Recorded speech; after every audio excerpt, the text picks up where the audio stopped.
TNA Wrestling crosses the line again with another action-packed episode of TNA Impact as we are only a week away from Turning Point. Yes, I called it Victory Road last time. I know, I apologize.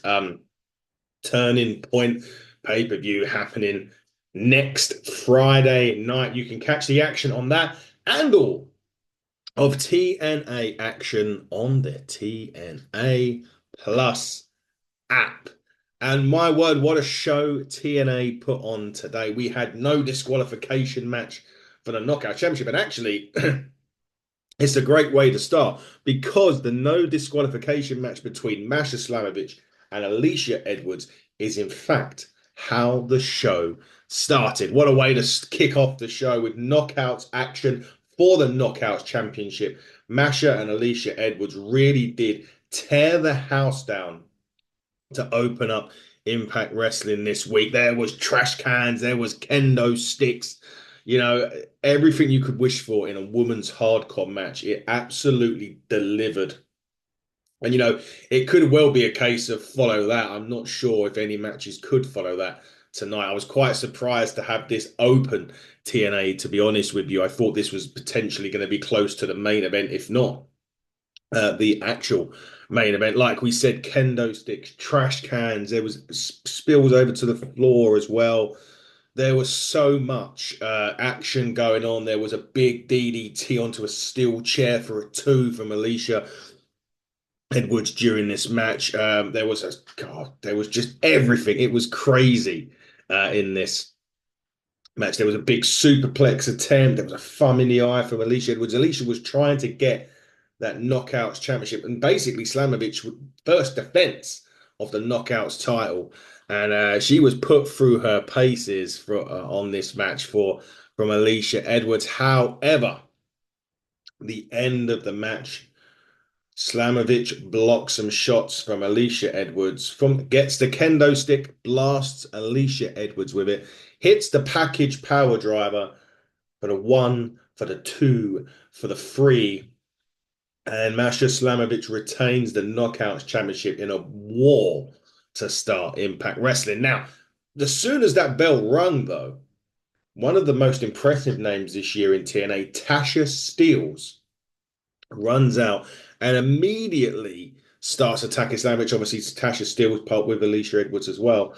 Starts attacking Slamovich, and of course, that brings out the juggernaut herself, Jordynne Grace, and she evens up the odds. She runs Tasha and Edwards off. So the big part of this as well was the winner of this match would go on to Turning Point next week and take on the juggernaut herself, which is Jordynne Grace. Now, what we now know is Masha and Jordynne will go one-on-one at Turning Point in a rematch from Bound for Glory. However, there has been a bit more of a change to that match as well. That match is going to be 2 out of 3 falls. Now,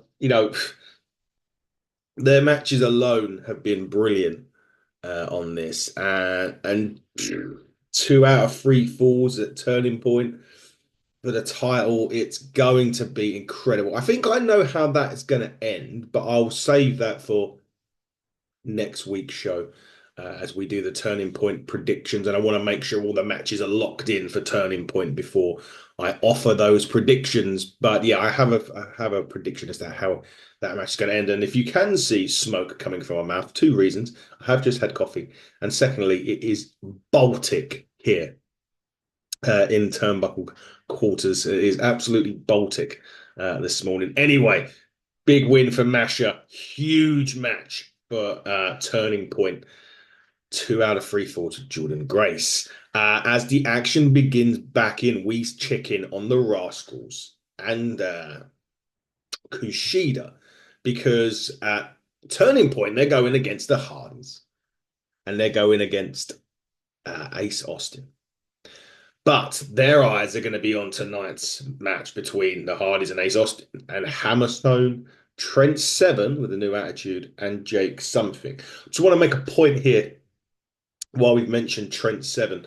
Obviously, he turned on Speedball Mike Bailey a couple of weeks ago from what we hear, and at the moment this is what we hear, Speedball Mike Bailey has departed TNA Wrestling. That was his last show. I believe contractually he's still there until the end of the year, but it's seemingly the end of Speedball's run in TNA Wrestling.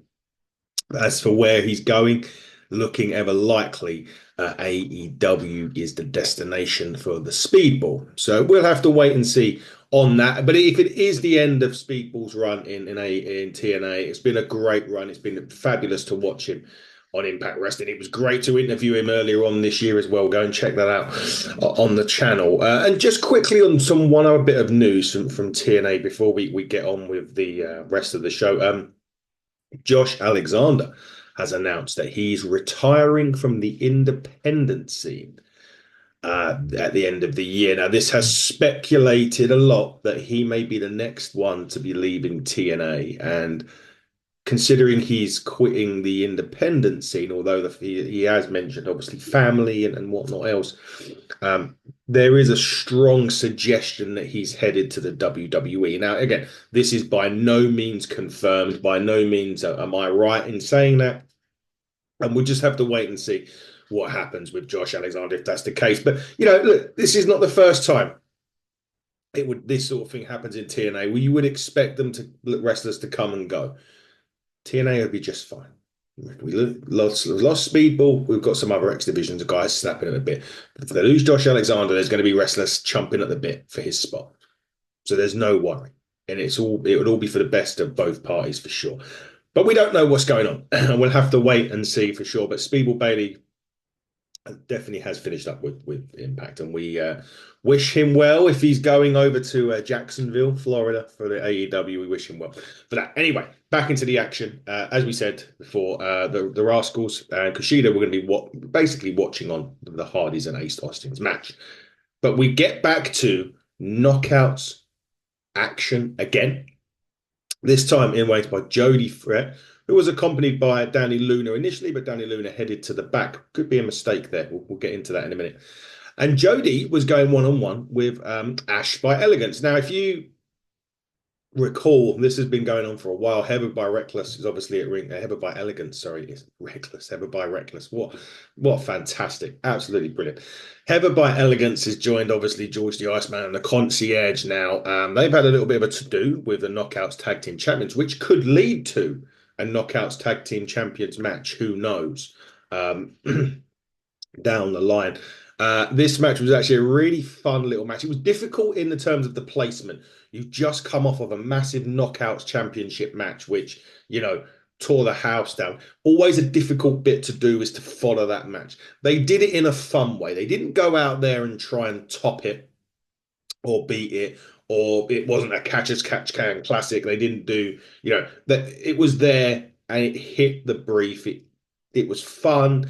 It was the usual cowardice by Ash by Elegance. It was Jody Fret trying to get the job done. And of course, the interesting bit on here was Danny Luna went to the back.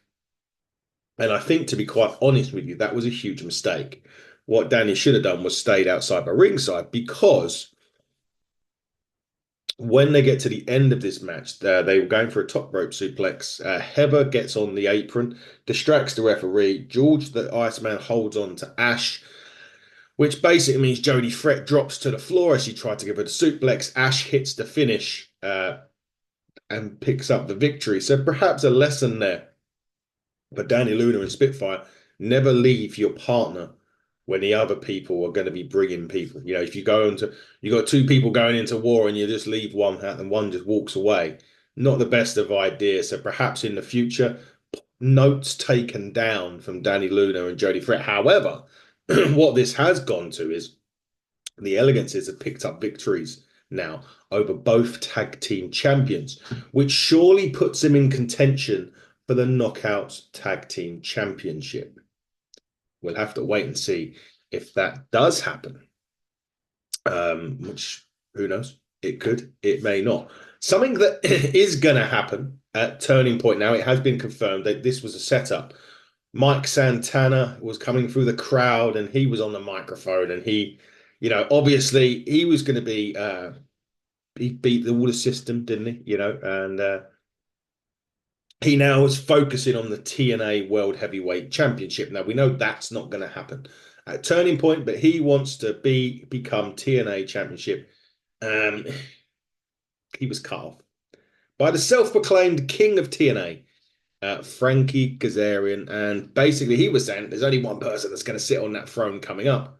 It's him, and the only throne that Santana's going to sit on is a toilet in the Bronx. Um, but that leads to an opportunity. Now, the other thing to remember is here quickly is Frankie Kazarian does have the Call Your Shot trophy. Funny enough, Taylor James over at Ignite has the Call Your Shot briefcase. Just a small plug for Ignite there. Anyway, and Kazarian was, saying when he cuts it off, um, he's basically when he calls his shot, he's going to win. And Santana come back on and basically said he wanted to put Nick Nemeth on notice to know that there's a new contender in line. But he said, hey, look, since Kazarian's here, he's got no problem cracking his skull. And Kazarian was like, put your Puerto Rican temper back in your pocket, he will gladly send him back to the slums he come from. But he's got bigger and better things to do. And he said he'll be at Turning Point and he's going to have a sight set on the Nick Nemeth bout. And Santana was like, that's funny because he doesn't. I don't have a match at Turning Point. I'm going to go and speak to Santino and get the match confirmed. And as it happens, I believe after Impact went off the air, that match was confirmed for Turning Point. Santana and Kazarian, which makes you believe maybe, just maybe, that Call Your Shot won't happen at Turning Point. It would depend on how much Santana beats up Frankie Kazarian, and I don't fancy Frankie Kazarian chances. He's a wily veteran, I'll give him that, but Santana right now is a different breed. And he's going to have his work cut out for him. And speaking of having his work cut out for him, Frankie Kazarian is in the ring, and his match is up next against ECW legend, TNA Hall of Famer, Rhino. And of course, the crowd love Rhino. Rhino dominated this match early on as well. And the crowd, like, you still got it. They love to see Rhino in this. This match was, again, it's a bundle of fun. This Impact really there was a lot of fun in that ring. It kind of felt like a real feel good. You had the seriousness of the no DQ. You had there was even some serious promos. We're going to get to one in a minute. But a lot of the action here was just fun. It just felt like they were having a great time. This match was exactly the same. And Frankie Kazarian does get the job done. There's no mistake about it, although he did have to put his feet on the ropes to get the victory. And the crowd hated it. They were booing like mad. And Kazarian was feeding off of that at the end. And he was taunting them with the trophy and taunting them with the trophy. He turns around into the gore from Rhino. The fans absolutely went ballistic. They loved to see that from Rhino. It's always good to see Rhino. I met the guy myself a couple of weeks ago. It was great fun over in Wales. He was a true gent. Rhino is a legend in this business, deserves the accolade of a Hall of Famer, no doubt. And Kazarian now has got to shift focus to the man they call Mike Santana. I don't fancy his chances, Kazarian. I have to say, I don't fancy his chances. Now, this is something that I would say TNA have. We're switching gears, by the way, just to give you an idea.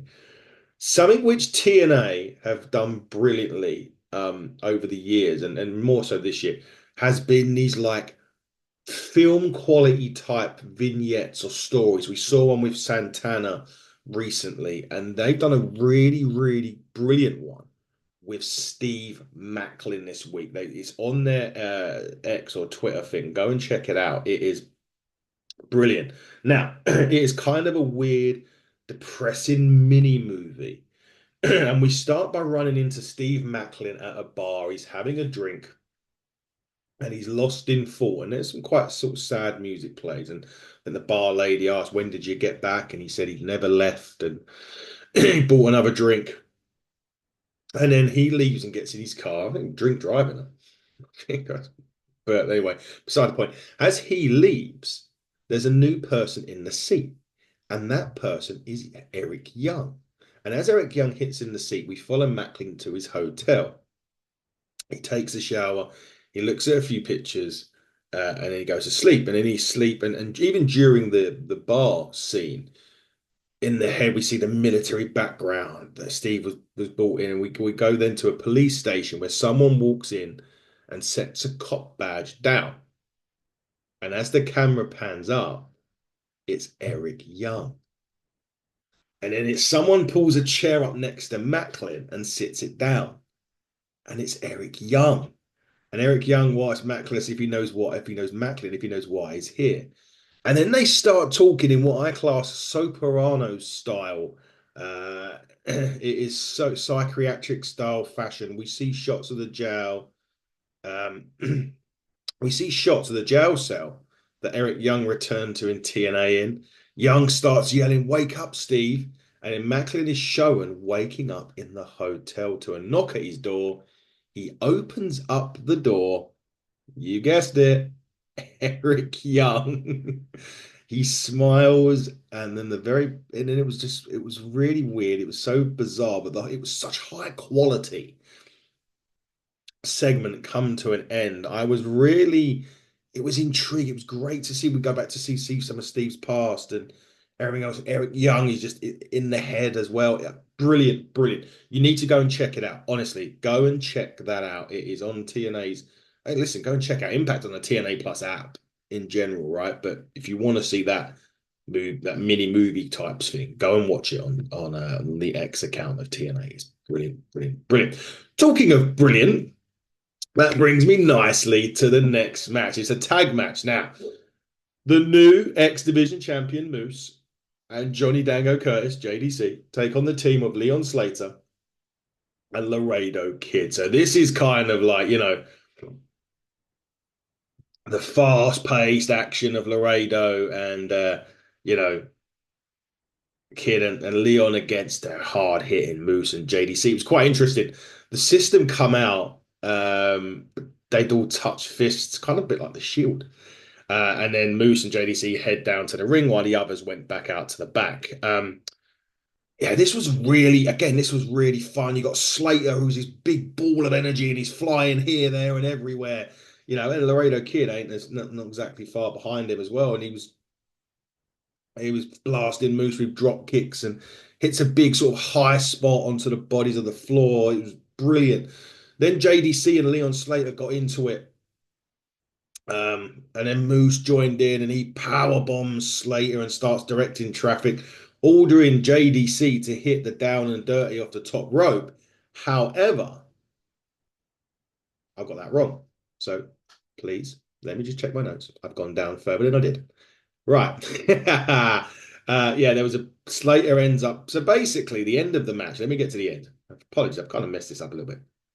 I've gone on to the aftermath before talking about the finish. A ton of fun, loads of energy in this match with the two. There was the big high spots from Leon and Laredo Kid, and eventually Leon Slater catches JDC off guard with a roll up and picks up the victory for the Laredo Kid and Leon Slater. Eventually, apologies, holiday mode is still in the head, so I'm reading my notes as we go on to this, and I've gone further down. But after that, JDC literally, as soon as that roll up finished and he's lost the match, he attacks Slater. Moose joins in, he power bombs Slater, but then Laredo Kid comes in with the chair, makes the save. Now, what's happened after that is a match between the Laredo Kid and Moose for the X Division Championship has been made for Turning Point next weekend. So Moose, one of Moose's first attempt, maybe is his first shot at the title, the first defense of the title, comes against Laredo Kid. But Leon Slater picking up the victory, you would feel at some point Leon Slater is due a championship opportunity. Who knows? We'll find out in the future. But Laredo Kid and Moose will go one-on-one at Turning Point in a few weeks next weekend for the knockouts. Cheers. For the X Division Championship. If they're watching that, I apologize. X Division Championship match. Now, the man himself, makes his way to the ring. Joe Hendry, who is in the Thanksgiving Turkey Bowl match. Uh, At Turning Point, he's gone back from winning championships to going in a match where he may have to wear a turkey suit if he loses. It's going to be interesting, this one. But he says, greatness is worth the chance of humiliation. And if he can beat 5 other TNA stars, he will become closer to getting another opportunity at the TNA Heavyweight Championship. And when you have a dream and have a goal, you got all the way to achieve them both. Anything is possible when you believe. And of course, everybody believes in the man that is Joe Hendry. And it's interesting because, it's a bit of a weird change. He, as I said before, he was main eventing Bound, or semi-main event in Bound for Glory. Then he's in a match potentially where he's wearing a turkey suit at the end of it. So a really big sort of fall from grace from Joe. Is he going from bottom to top again? I still stand by my belief that that turkey costume is made for Brian Myers. Lucky I didn't interview him this week. We'll talk about the interview that I had that's dropping a bit later on today. Actually, we'll talk about that in a minute. But it wasn't Brian Myers, but someone close to Brian Myers. Anyway, backstage, Nick Nemeth is there.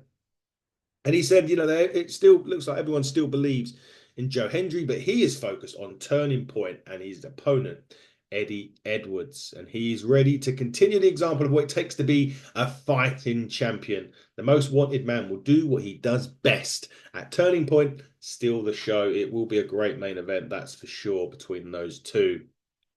Although, I would say, what about John Layfield? Does Layfield have anything to do with it?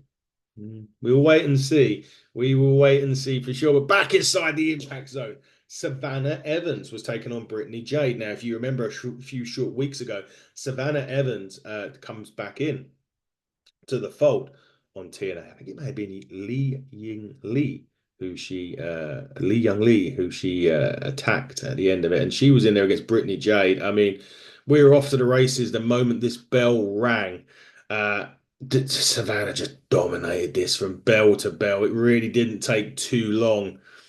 She hit the full Nelson slam for the very, very easy victory, shall we say. But Savannah Evans is looking dominant in her return to TNA, and another name, another one of that knockouts division to be, you know, it's just such a great division. I don't know. It's just so much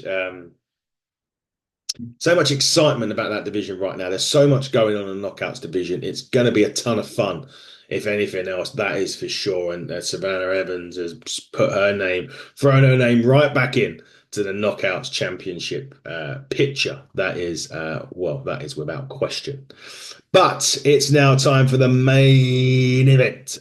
Just before that, they did confirm that the match between Jordan Grace and Masha would be 2 out of 3 falls, like we said. And Jake Something, Hammerstone, and Trent Seven was getting booed out of the building.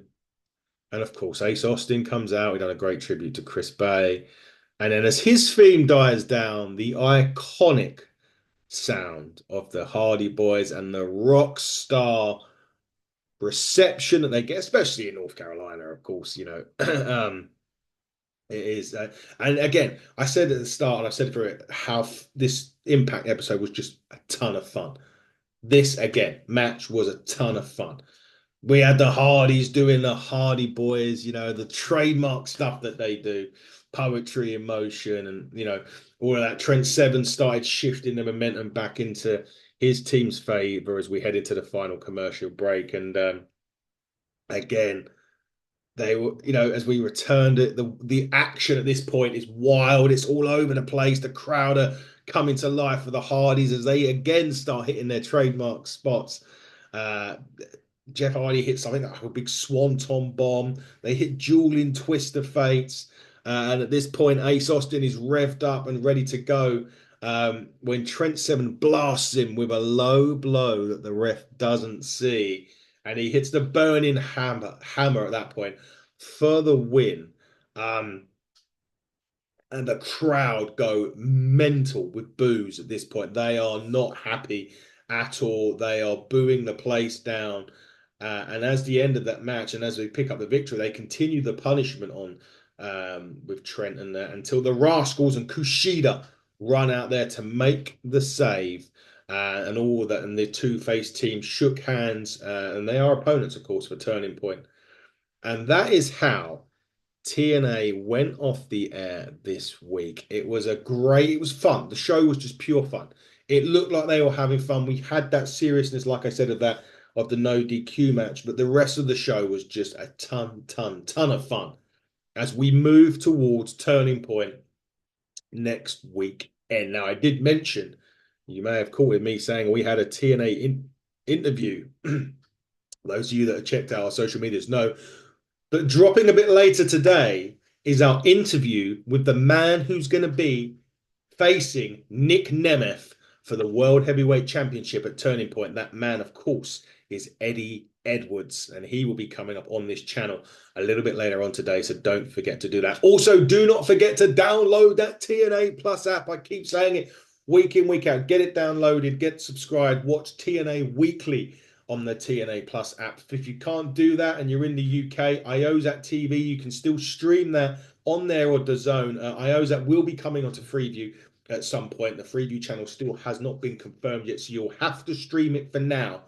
Do that. Do not miss TNA right now. It is on a wild, fun run that you want to be a part of. So make sure you get in to TNA. As I said before, TNA Plus app is the best way. You can go on there. You can watch Impact. You can watch previous Impacts. You can watch old school TNA. You can watch all the pay-per-views as well. So go in there and check that out. And of course, check us out. We're on HTT Buckle on Twitter. Blue Sky now. This thing is out. Blue Sky. Just type in HTTB. You'll see me, my account. You'll see the Hitting the Turnbuckle account. So we're on Blue Sky. Check us out on there. HTT Buckle on YouTube for our interviews, and Hitting the Turnbuckle podcast on Instagram for all of our pictures, especially the pictures and the movies that we're going to be taking this week at Ignite Wrestling Curtain Call 3. Our Turnbuckle Championship is on the line as Mark True and Kieran Lacey. So Mark True is defending our Hitting the Turnbuckle Championship in a tag team match with his good friend and, well, his close personal friend and tag team partner, Kieran Lacey. Go against a team of close personal friends, Danny Black and Joe Lando. And if Danny or Joe pins Mark or Kieran, they will win the Hitting the Turnbuckle Championship. So don't forget to watch all that, subscribe, like, and all of that stuff. And come back next week, be a bit later, next Friday, for the TNA Impact review as we head into Turning Point. But until then, guys, cross the line and stay safe.